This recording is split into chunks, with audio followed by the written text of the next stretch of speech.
પાવાગઢ ટેકરીના શિખર ઉપર ચઢાણ ઉતરણ સ્પર્ધાનું આયોજન કરવામાં આવ્યું હતું, જેમાં વિજેતા થનાર તમામને રોકડ ઇનામથી પુરસ્કૃત કરવામાં આવ્યા હતા.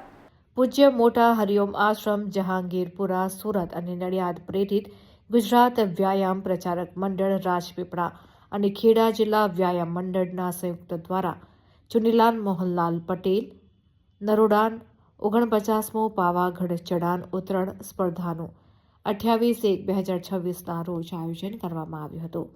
આ સ્પર્ધા વિંધ્યાચલ પર્વતમાળામાં સ્થિત પાવાગઢ ટેકરીના શિખર પર સમુદ્ર સપાટીથી 800 મીટર ઉપર આ સ્પર્ધા યોજાઈ છે, જેમાં પાવાગઢની તળેટીમાંથી સ્થિત પ્રવેશદ્વારના ગેટથી લઈને દુધિયા તળાવ સુધી ચઢાણ કરીને ફરી નીચે તળેટી સુધી આવવાનું હતું, જેમાં ભાઈઓ માટે 90 મિનિટ તેમજ બહેનો માટે 120 મિનિટ સમયની મર્યાદામાં ચઢાણ ઉતરણ પૂર્ણ કરનાર નક્કી કરવામાં આવ્યું હતું. જેમાં 1 થી 25 નંબર આવનાર ભાઈઓ તેમજ બહેનોને 2 વિભાગમાં ઇનામ આપવામાં આવ્યા હતા. પ્રથમ સ્થાન પર આવનાર ખેલાડીને 15,000, દ્વિતીય સ્થાન પર આવનારને 11,000, તૃતીય સ્થાન પર આવનારને 9,000, એ રીતે ક્રમશઃ 8,000, 7,000, 6,000, 5,000, 4,000, 3,000, 2,000 તો 11 થી 25 નંબરના 17 વર્ષથી વયથી નીચેના ખેલાડી ભાઈઓ અને બહેનોને ₹1,000નું રોકડ ઇનામ આપવામાં આવ્યું હતું.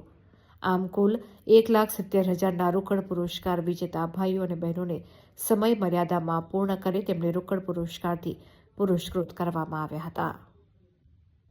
સ્પર્ધાને સફળતાપૂર્વક પૂર્ણ કરવા બદલ ગુજરાત વ્યાયામ પ્રચારક મંડળ રાજપીપળાના મહામંત્રી Karansinh Gohil, doctor K J. Gohil, campus director CPDCPEના ઇન્ચાર્જ ડોક્ટર P.V. આચાર્ય, પૂજ્ય મોટા હરિઓમ આશ્રમના પદાધિકારી તેમજ ગુજરાત વ્યાયામ પ્રચારક મંડળ રાજપીપળાના સ્પોર્ટ્સ સમિતિના આયોજકો, આ સાથે જ મિત્રો, તાલીમાર્થી ભાઈઓ અને બહેનોના માર્ગદર્શન હેઠળ રાજપીપળા સ્પર્ધાના પંચો તરીકેની ફરજ બજાવી હતી.